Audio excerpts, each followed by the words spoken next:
റസൂലുള്ളാഹി സ്വല്ലല്ലാഹു അലൈഹി വസല്ലം 70x700 നോമ്പിന്റെ 49,000 വർഷം ഒരൊറ്റ ഫർദ് നോമ്പ് കൊണ്ട് എന്ത് ചെയ്യാം, നരകത്ത് മാറ്റാൻ കഴിയും. അതിനുള്ളൊരു അവസരം, ഈ അവസരം നഷ്ടപ്പെട്ടു പോകാൻ പാടില്ല.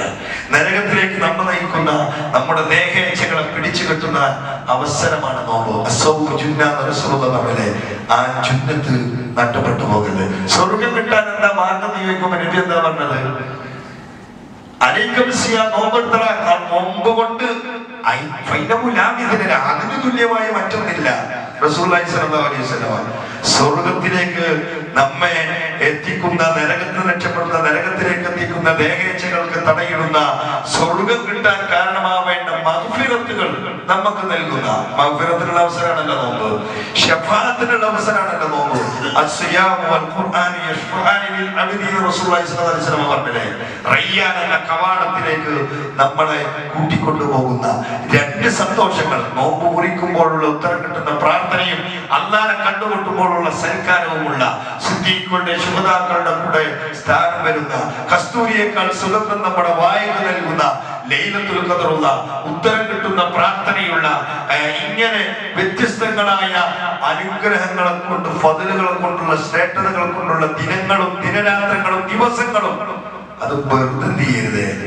ഇത് കിട്ടിയ അവസരം. കാരണം ഈ ഉമ്മത്തിന്റെ പ്രായം, കാരണം പരലോകത്ത് നബി സല്ലല്ലാഹു അലൈഹി വസല്ലമയുടെ ഉമ്മത്ത് മറ്റുള്ള സമുദായങ്ങളെ കർമ്മങ്ങളെ കൊണ്ട് അതിജയിക്കണമെന്നാണ്.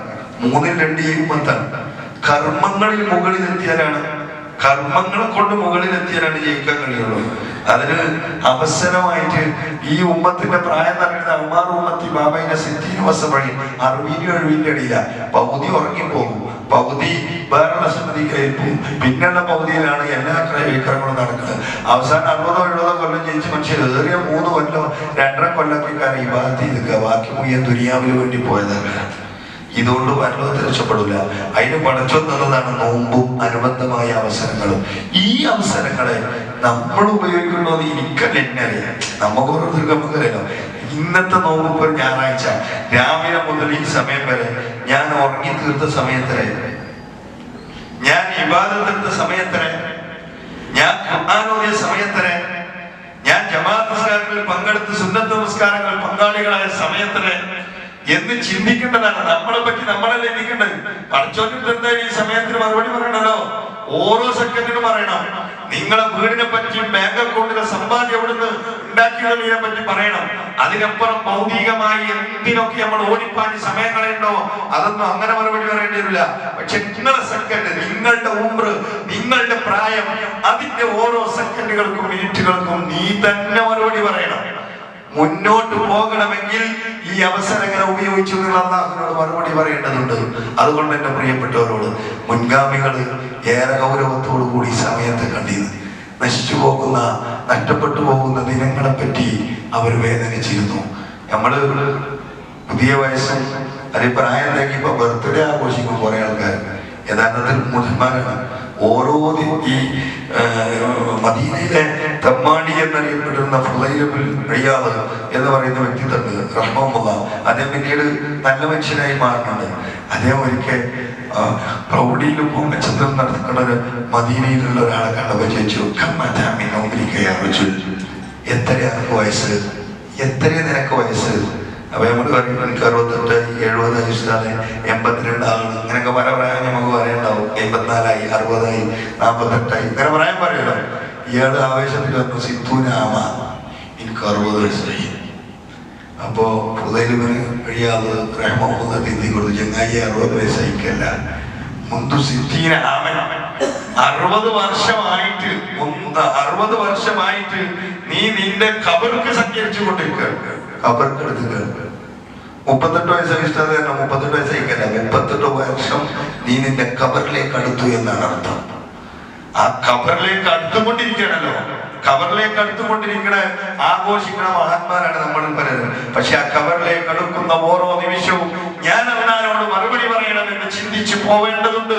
പ്രത്യേകിച്ച് വിശുദ്ധ റമദാനിൽ, ഈ റമദാനിന്റെ ദിനരാത്രങ്ങൾ നമ്മൾ അങ്ങനെ ഉപയോഗിക്കണം എന്നുള്ളതാണ് എന്റെ പ്രിയപ്പെട്ടവരോട് തുടക്കത്തിൽ സൂചിപ്പിക്കേണ്ടത്. നോമ്പിന്റെ തുടക്കത്തിലെ ഞായറാഴ്ച നമ്മൾ സൂചിപ്പിച്ച ഇനിയും 10-25 ദിവസങ്ങൾ നോക്കുന്നു നമ്മുടെ മുമ്പിലുണ്ട്. മുസ്ലിം ഉമ്മത്തിനെ സംബന്ധിച്ചിടത്തോളം ചരിത്രത്തിൽ അവർ നേരിട്ട എല്ലാ പ്രതിസന്ധികളെ തരണം ചെയ്ത് മുന്നോട്ട് പോയത് റമദാൻ മാസത്തിലാണ്. നമ്മൾ മുമ്പ് വിശദീകരിച്ചിരുന്നത് ഖുർആൻ ഇറങ്ങിയത്, ബാങ്ക് വിളി ആരംഭിച്ചത്, ബദർ നടന്നത്, ഇങ്ങനെ ഓരോരോ സംഭവങ്ങൾ എടുത്ത് നോക്കിയതിനാണ്. അതില് ഇപ്പോ SIR-ന്റെ വോട്ടർ പട്ടിക പുതുക്കി കണ്ട് നില വന്നു. ഇത്ര ലക്ഷങ്ങളുടെ കുറവ്, ഇത്ര ലക്ഷങ്ങളുടെ കുറവ്, അതൊക്കെ അതിന്റെ വഴിക്ക് നടന്നോട്ടെ, അതിന്റെ വഴിക്കൊക്കെ നടന്നോട്ടെ. 2 ലക്ഷം അവിടെ പുറത്ത് 70 ലക്ഷം കണ്ടു എന്നൊക്കെ പറയുന്നത് അതിന്റെ വഴിക്ക് നടന്നോട്ടെ. നമ്മൾ ജനാധിപത്യ കോടതിയെ ജനാധിപത്യപരമായി നേരിടേണ്ട രൂപത്തിൽ നേരിട്ട് കൊണ്ട് ആ രാഷ്ട്ര സംവിധാനത്തിന് നിങ്ങൾ കൂടെ പോകുക. പക്ഷേ എല്ലാ ഞാനൂലുകളും ഇസ്ലാമിനെയും മുസ്ലിമീങ്ങളെയും പ്രതിക്കൂട്ടിലാക്കി വർത്തമാനം പറഞ്ഞ രാഷ്ട്രീയ നേട്ടം കൊയ്യാനും അധികാരം ഉറപ്പിക്കാനൊക്കെ ഉള്ളൊരു സമയത്താണല്ലോ പോണത്. നമ്മളും മനസ്സിലെത്തുക പലരും. ഒരു ഭാഗത്ത് ലിബറലിസത്തിന്റെ ആൾക്കാർ ഇസ്ലാമിന്റെ ചിന്തയിൽ നിന്ന് ആലോചനയിൽ നിന്ന് ആൾക്കാരെ തട്ടിവിടാം, മറ്റൊരു വശത്ത് സംഘപരിവാറിന്റെ ഇസ്ലാം ഭീതി ജനിച്ചു കണ്ടുള്ള ഒരവസ്ഥ.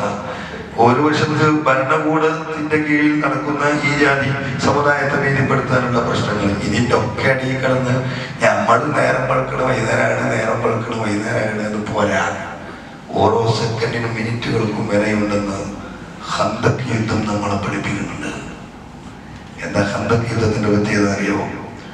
വിശന്ന് വലഞ്ഞ് റസൂലുള്ളാഹിയും സഹാബത്തും വയറ്റത്ത് കല്ലി കെട്ടി വെച്ചിട്ട് ശത്രുവിൽ നിന്ന് രക്ഷിതാണ്. ഏത് ശത്രു? ഖന്തക് യുദ്ധങ്ങൾക്ക് അഹ്സാബ് യുദ്ധം കൂടി ഇസ്ലാമിക യുദ്ധത്തിലുണ്ട്. അഹ്സാബ് യുദ്ധം എന്ന് പറഞ്ഞാല് ശത്രു, അഹ്സാബ് വർഗങ്ങൾ എന്നുള്ള അർത്ഥത്തിലാണ്, വിഭാഗങ്ങൾ. അതിന് അറബിയിലും മദീനകളല്ലാത്ത, മദീനയിലുള്ള മുസ്ലിങ്ങളല്ലാത്ത അറേബ്യയിലെ എല്ലാ ഗോത്രങ്ങളും മദീനയിലുള്ള യഹൂദികളും സഖ്യമായി മുസ്ലിമീങ്ങളെ കൊന്നൊടുക്കാൻ മദീന ആക്രമിക്കാൻ നിശ്ചയിച്ച യുദ്ധമാണ് ഏത്? ഖന്തക്. അന്ന് നബിയുടെയും സഹാബത്തിന്റെയും കയ്യിലെ ആയുധമില്ല, സമ്പത്തില്ല, ദാരിദ്ര്യാണ്. സഹാബത്തും നബിയും പള്ളിയിൽ കൂടിയിട്ട് ചോദിച്ചു എന്താ ചെയ്യേണ്ടത്? ആരും ഒന്നും കണ്ടിട്ടില്ല. എന്താ പറഞ്ഞു? അതില് സൽമാൻ ഫാരിസ് പറഞ്ഞു, അദ്ദേഹം റോമക്കാരനാണ്. എണീറ്റുന്നുണ്ട് നബി, ഒരു മാർഗം എന്തേ? ശത്രു ഉള്ളിലേക്ക് വരാതിരുന്നാ മതി. ഒരു ശത്രു ഉള്ളിലേക്ക് വരാതിരിക്കാൻ എന്താ ചെയ്ത്? മദീനയുടെ ചുറ്റുഭാഗവും കിടന്നുപോയിക്കണം. മദീനയുടെ ചില ഭാഗങ്ങൾ മലയാണ്, ബാക്കിയുള്ള ഭാഗത്ത് ശത്രു മദീനയിലേക്ക് പ്രവേശിക്കാത്ത രൂപത്തിൽ കിടക്കു കുടിക്കുക. സ്വഭാവത്ത് കിടങ്ങറിയോ? അല്ലാഹുമ്മ ലൗലാ അൻത മഹ്തദീനാ വലാ സദ്ദഖനാ വലാ സല്ലീനാ വൻസിലൻ സകീനതൻ അലൈനാ വസബ്ബിതിൽ അഖ്ദാമ ഇല്ലാ കൈനാ والمشركون قد بغوا علينا وإن أرادوا فتنة علينا. അള്ളാഹ് ഹിദായത്തിലാക്കിയും അള്ളാഹുവിന്റെ സംരക്ഷണത്തിനും വേണ്ടിക്കൊണ്ട് പാടിക്കൊണ്ട് സഹാബത്ത് അൻസാറുകളും മുഹാജിറുകളും കിടക്ക് കുഴിച്ചു കൊണ്ടിരിക്കുകയാണ്. കുറെ കിടക്ക് കുഴിച്ചു പോയി.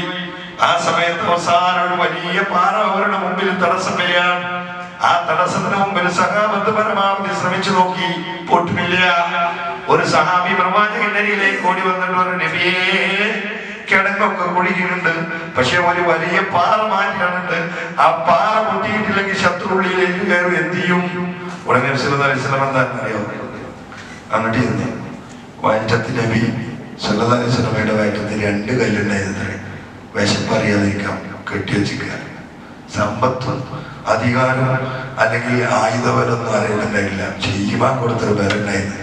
അന്ന് പാറ പൊട്ടിക്കുന്ന മിഴുവൻ എന്ന് പറയും. മിഴുവൻ എണ്ണം പൊട്ടിക്കാൻ ഉപയോഗിക്കണ, അവരുപയോഗിക്കണ എന്തോ ഒരു കോടാലി പോലത്തെ സാധനം റസൂലുള്ളാഹി ചോദിച്ചു വാങ്ങി.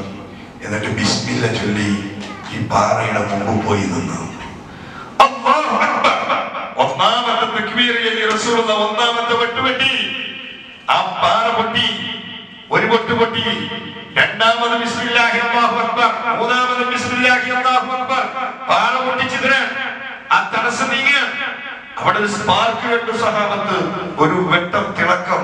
സഹാബത്ത് ചോദിച്ചു, എന്താ നബി അത്? അന്ന് റസൂലുള്ളാഹി പറഞ്ഞു അത്രേ, ഞാൻ ആദ്യമായി ഇത് പൊക്കുമ്പോ അധികാരമില്ല, വിശപ്പെങ്ങനെ അടക്കാതെ വകുപ്പില്ലാതെ നടക്കണോല്, കൊടുക്കാൻ വസ്ത്രമില്ലാതെ നടക്കണോല്, വേറെ ഒന്നുമില്ല ഭൗതികമായ നേട്ടങ്ങൾ എന്ന് പറയാൻ പറ്റണത്. പക്ഷേ റസൂലുള്ളാഹി സ്വല്ലല്ലാഹു അലൈഹി വസല്ലം ഞാൻ ആ യൗവനം നോക്കിയപ്പോ ജിബ്രീൽ അലൈഹിസ്സലാത്തു വസ്സലാമിന്റെ മുമ്പിൽ വന്നു. എന്നിട്ട് ശ്യാമിലെ ചുവന്ന കൊട്ടാരങ്ങൾ, കിസ്ര ചക്രവർത്തിയുടെ ചുവന്ന കൊട്ടാരങ്ങൾ കാണിച്ചു തന്നിട്ട് വന്നു. ഇവിടെ ഇസ്ലാം വന്നു. രണ്ടാമത് ഉയർത്തിയപ്പോ പേർഷ്യയിലെ കൈസർ ചക്രവർത്തിയുടെ കരിങ്കൽ കോട്ടകൾ കാണിച്ചു തന്നു. ഇവിടെയും ഇസ്ലാം വന്നു. മൂന്നാമത് യമനിലെ വെള്ളക്കൊട്ടാരങ്ങൾ കാണിച്ചു തന്നത്. ഇവിടെയും ഇസ്ലാം വന്നു. എപ്പോഴാലോചിക്കണോ? നാട്ടുകാർ മുഴുവൻ എതിരെ നിന്ന് ഇസ്ലാമിനെ നശിപ്പിക്കാൻ ശ്രമിച്ച് മദീനയിലിട്ട് തീർക്കാൻ ശ്രമിക്കുമ്പോൾ തോറ്റു തുന്നം പാടുന്ന ഉറപ്പിച്ച സമയത്താണ് പ്രതീക്ഷകളോടുകൂടിയ വലിയ പരിപാറയെ നീക്കം ചെയ്തതെന്നാണ്. നമ്മളെ വളർന്നു വരുന്ന തലമുറല്ലേ മക്കള് ലിബറലിസം കേട്ട് കൊറിയൻ വെബ് സീരീസിന്റെ പിറകെ പോയി ഈ സംഘപരിവാറുണ്ടാക്കണ വിഷലിപ്തമായ വാക്കുകളിൽപ്പെട്ട് അതോടൊപ്പം രാഷ്ട്രീയ നേട്ടത്തിനും വേറെന്തെങ്കിലും ലാഭത്തിനും മുസ്ലിമിനെ ഇസ്ലാമിനെ ആക്രമിച്ചുകൊണ്ട് വർത്താനം പറയുന്ന ഇക്കാലഘട്ടത്തിൽ നമ്മളെ മക്കൾക്കും നമ്മളെ വീട്ടിലുള്ളവർക്കും കുടുംബാംഗങ്ങൾക്കും സമയവും നേരമൊക്കെ ഉപയോഗപ്പെടുത്താൻ പറയുന്നതോടൊപ്പം നമ്മൾ കൊടുക്കേണ്ട വിജ്ഞാനം പ്രതീക്ഷയാണ്. ഏതാ പ്രതീക്ഷ അറിയോ? ഖിയാമത്ത് സംഭവിക്കില്ല എന്ന് മുഹമ്മദ് മുസ്തഫ സല്ലല്ലാഹു അലൈഹി വസല്ലം. ഏതുവരെ? ഹത്താ യുദ്ഖിലഹുല്ലാഹു ഹാദാ ദീൻ, ഈ മതത്തെ, ഈ സംസ്കാരത്തെ, ഈ ആദർശത്തെ, ഈ ആചാരത്തെ അല്ലാഹു സുബ്ഹാനഹു വ തആല ഏതൊക്കെ മലയിടുക്കുകളുണ്ടോ, ഏതൊക്കെ ചെറ്റക്കുടിലുകളുണ്ടോ, ഏതൊക്കെ വലിയ കോട്ടകളുണ്ടോ, ഏതൊക്കെ കൊടുങ്കാടുകളുണ്ടോ, ആ കൊടുങ്കാടുകളും ആ മലയിടുക്കുകളിലും കരിപ്പാറകൾക്കുള്ളിലും കോട്ടകൾക്കുള്ളിലും തെറ്റക്കൊടികൾക്കുള്ളിലും അല്ലാഹുവിന്റെ ദീനിന്റെ സന്ദേശം എത്താതെ ലോകം അവസാനിക്കില്ല. ഏതൊക്കെ ആളുകൾ എങ്ങനെയൊക്കെ ഇസ്ലാമികളെയും മുസ്ലിമീങ്ങളെയും തളർത്താനും തകർക്കാനും ഇല്ലാതെയാക്കാനും വോട്ടവകാശം നിഷേധിച്ചും ദേശക്കാർ നിഷേധിച്ചു, ഔദ്യോഗിക പദവി നിഷേധിച്ചു, വിശ്വാസത്തിന് വിരുദ്ധമായ വന്ദേ മാതരങ്ങൾ ചൊല്ലിച്ചുകൊണ്ട് പരിശ്രമിച്ചാലും ഇല്ല. ഇസ്ലാം അത് അല്ലാഹുവിന്റെ ഈ ദീനിനെ യുദ്ഹിറഹുല്ലാഹു ഹാദാ ദീൻ, ഈ ദീനിനെ അല്ലാഹു പ്രകടമാക്കും, അല്ലാഹു വിജയിപ്പിക്കും, അതെത്തിക്കും എന്നുള്ള പ്രതീക്ഷ നമ്മുടെ വീട്ടിലുള്ളവർക്ക്, കുടുംബക്കാർക്ക്, മക്കൾക്ക്, നമ്മൾക്കും ഉറപ്പിക്കേണ്ട ഘട്ടത്തിലൂടെയാണ്. അവിടെ സെക്കൻഡുകൾക്ക് വിലയുണ്ടോ, മിനിറ്റുകൾക്ക് വിലയുണ്ടോ, മണിക്കൂറുകൾക്ക് വിലയുണ്ടോ? വെറുതെ സോഷ്യൽ മീഡിയയിൽ കുത്തി വെറുതെ അങ്ങോട്ട് തിരിഞ്ഞിങ്ങോട്ട് ചെന്ന് നഷ്ടപ്പെടുത്തേണ്ടതല്ല. അല്ലാഹുവിനോട് മറുപടി പറയേണ്ടതാണ് ഓരോ നിമിഷങ്ങളും എന്ന നിലക്ക് ജീവിതത്തെ ക്രമപ്പെടുത്തി അല്ലാഹുവിലേക്ക് മടക്കപ്പെടുന്ന ഒരു ദിവസത്തെ നിങ്ങൾ സൂക്ഷിക്കണേ, സൂക്ഷിക്കണേ. അന്നാണ് നിങ്ങളുടെ കർമ്മങ്ങളുടെ പൂർത്തീകരണം അല്ലാഹു നൽകുക എന്നാണ് ഖുർആൻ സൂറത്തുൽ ബഖറയിലൂടെ വ്യക്തമാക്കിയിട്ടുള്ളത്. അതുകൊണ്ട് എന്റെ പ്രിയപ്പെട്ടവർ, മുമ്പിന്റെ തുടക്കം അടുത്ത ദിവസങ്ങൾ ഓരോ ദിവസവും നമ്മുടെ ജോലി യാത്രകൾക്കിടയിലൊക്കെ വിവാദത്തുകൾക്ക് വേണ്ടി അല്ലാഹു നൽകിയ അവസരത്തെ പരമാവധി